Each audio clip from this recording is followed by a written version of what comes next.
Agusta Westland హెలికాప్టర్ల కుంభకోణంపై కేంద్రం కఠిన చర్యలకు ఉపక్రమించింది. ఆ 6 సంస్థలను నిషేధిత జాబితాలో చేర్చి సిబిఐ దర్యాప్తుకు ఆదేశించింది. దోషులు ఎంత వారైనా ఉపేక్షించేది లేదని రక్షణ మంత్రి యాంటోనీ స్పష్టం చేశారు. సిబిఐ విచారణను మాజీ ఎయిర్ చీఫ్ మార్షల్ ఎస్పీ త్యాగి స్వాగతించారు. హెలికాప్టర్ల కుంభకోణాన్ని మరో బోఫోర్స్ గా మారుస్తున్నారని భాజపా ఆరోపించింది. రక్షణ శాఖలో బయటపడ్డ అగస్టా వెస్ట్లాండ్ హెలికాప్టర్ల కుంభకోణంపై కేంద్రం కన్నెర్ర చేసింది. ఈ విషయంలో ఎవరినీ ఉపేక్షించేది లేదని స్పష్టం చేసింది. అక్రమ ఆరోపణలపై సిబిఐ సత్వర విచారణకు ఆదేశించింది. తప్పు జరిగినట్లు తేలితే ఒప్పందం రద్దుకు వెనకాడమని రక్షణ మంత్రి ఏకే యాంటోనీ వెల్లడించారు. ఆ 6 సంస్థల్ని నిషేధిత జాబితాలో చేర్చినట్లు తెలిపారు. అయితే విచారణ పూర్తి కావడానికి ఎలాంటి కాలపరిమితి విధించలేమని స్పష్టం చేశారు. He blacklisted all these companies and actions are following. So after this CBI inquiry, if anybody is found guilty, he will take serious actions including blacklisting the companies, cancellations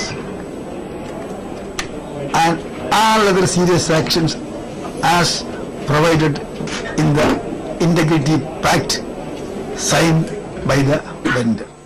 Agusta హెలికాప్టర్ల కొనుగోళ్లలో అక్రమాలు చోటు చేసుకున్నాయన్న ఆరోపణల్ని వైమానిక దళ మాజీ ప్రధానాధికారి air chief marshal SP Tyagi ఖండించారు. కుంభకోణంలో తన పేరు ప్రస్తావనకు రావడంపై ఆశ్చర్యం వ్యక్తం చేసిన ఆయన ఆరోపణలన్నీ అవాస్తవాలని కొట్టిపారేశారు. सीबीआई दर्याप्तुलो निजालु तेलुतायनि व्याख्यानिंचारु। सीबीआई इन्वेस्टिगेट करेगी तो सब जानकारी पता पड़ जाएगी। देखिए, मैं तो 6 साल पहले रिटायर हुआ था, सारे कागजात हैं। ऐसा भारतीय सरकार में मुंह जबानी तो नहीं काम होता ना, कोई इतना बड़ा कॉन्ट्रैक्ट ऐसे तो नहीं साइन हो सकता।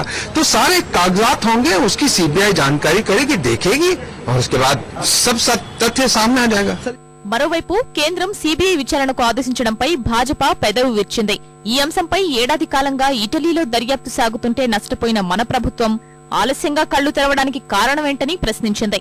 పార్లమెంట్ బడ్జెట్ సమావేశాల్లో ఈ అంశాన్ని సభ ముందు పెడతామని ఆ పార్టీ అధికార ప్రతినిధి రవిశంకర్ ప్రసాద్ స్పష్టం చేశారు. Mr. A.K. Anthony, please explain first. And I would like this question to be put to Shrimati Sonia Gandhi and also the Prime Minister Dr. Manmohan Singh.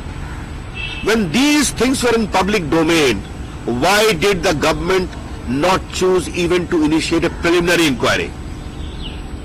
Allowed the receipt of the helicopters, delivery of helicopters. And what serious attempts were made to get information from the government of Italy? The suspicious circumstances surrounding raises one fundamental question again. The fact that it was an Italian company, was it a ground to go slow? That the BJP would like to know. విచారణకు ఆదేశించి చేతులు దులుపుకోవడం కాదని, వాస్తవాలు బయటకొచ్చేలా చూడాలని CPI నాయకుడు D రాజా వ్యాఖ్యానించారు. ఇది కేవలం ఆర్థిక వ్యవహారం కాక దేశ భద్రతకు సంబంధించిన విషయం కాబట్టి ప్రజలకు నిజాలు తెలియాల్సిన అవసరం ఉందన్నారు. Country wants to know what happens to all enquiries.